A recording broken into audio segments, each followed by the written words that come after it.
Oh, ingat-ingat sa may mga utang sa inyo. Iba ng panahon ngayon. Ang mga ngutang hindi na nagbabayad ng utang na na lang ng tao. Nakita niyo nangyari sa online seller?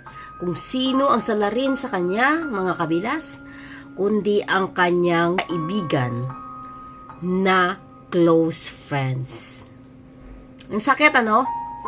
Dahil ang kaibigan niya mayroong utang sa kanya na milyon-milyon. Ayaw na niyang bayaran at dahil itong online seller na namatay, mga kabilas, ay laging nagpo-post sa social media. Mayroon siyang pinaparinggan about sa utang, mga kabilas. So, hindi nga nagkamali. Dahil utang nga ang dahilan kung bakit sila nawala na mag-asawa. Dahil rin sa mga taong may inggit sa kanila, may utang na nga, inggitera pa. So, ano nangyari? Di tinapos sila dahil ayaw na magbayad ng utang nila. Grabe, no? Gagawa ka ng isang bagay na hindi mo naman mapakinabangan sa buhay mo.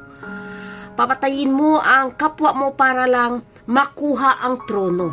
Pagkatapos, akala mo wala na sila, ikaw na maging hari-harian dito. Huwag kayong maging kampante.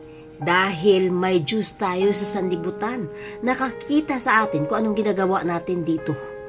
At siya mismo ang hahatol sa iyo kung anong nararapat nga ba sa iyo. Mapakinabangan mo ba kapag gumawa ka ng masama? Hindi.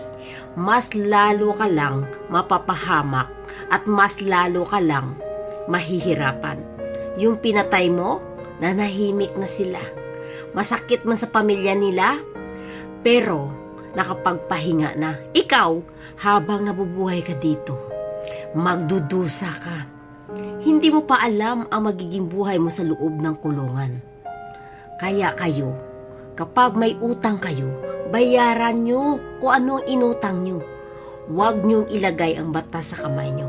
Dahil kailanman, hindi mananaig ang kasamaan sa kabutihan.